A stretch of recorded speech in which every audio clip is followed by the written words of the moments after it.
So what we do in the Wheel Axle Bearing Parts Group is we're full service wheel shops, meaning we reprofile treaded sets, we mount new wheel plates onto second-hand axles, we finish new axles, new mounts, we're taking new plates, putting those on, as well as apply the bearings. So in our wheel shops, we are turning wheel sets, putting them back in service, we're mounting new wheel plates on second-hand and new axles, as well as we're mounting bearings on all the sets that leave our shops.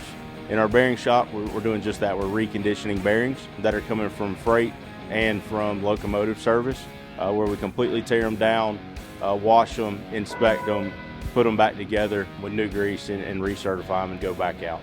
In our parts reconditioning business, we're taking parts that are coming off cars that are in service as well as dismantled cars, reconditioning them back to the AAR standard, and then selling them to our customers to be put back out into service, and the cycle continues.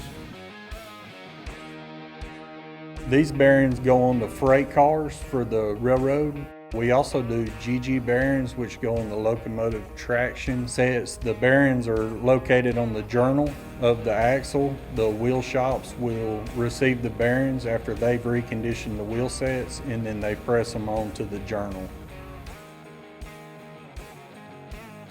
So from a reconditioner standpoint, we're part of the integrated model. When recondition parts, we buy the parts from either a scrap broker or our scrap yard itself. We'll bring the parts in, recondition them, whereas otherwise they would be scrap. Take the parts, fix things that are not condemnable or that can be repaired from wear while it's in service or damage while it's in service, whatnot, and it prolongs the life of the parts and prevents customers from having to buy new parts. From the reconditioning process, we have the ability to basically take up the slack a lot of times that when the OEMs can't supply. And not only from the reconditioning side, the overall cost to the end user is less to purchase a recondition than it is to purchase new.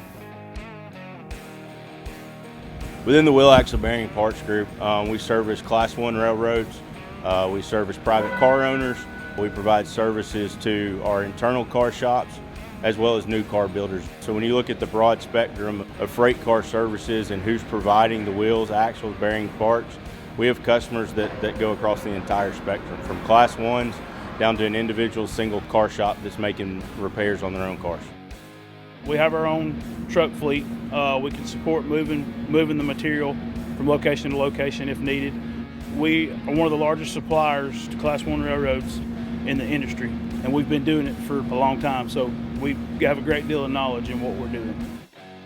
We're heavily involved in the industry, from being represented on AAR committees to being able to work with all the Class 1s at numerous locations to make sure that we understand where the industry's going, where the industry's coming from, as well as help shape the future and improve the industry overall. I don't think there's a better business model than the integrated model, and a big part of that is what we do in wheel axle bearing parts, taking wheel sets out from underneath the dismantled rail cars, taking yokes, couplers, side frames, bolsters, draft gears out from underneath dismantled rail cars, being able to recondition them back to the safe standards and the industry standards and put them out in service. Everything that we touch is adding life to material that's already out there. It's sustainability at its finest.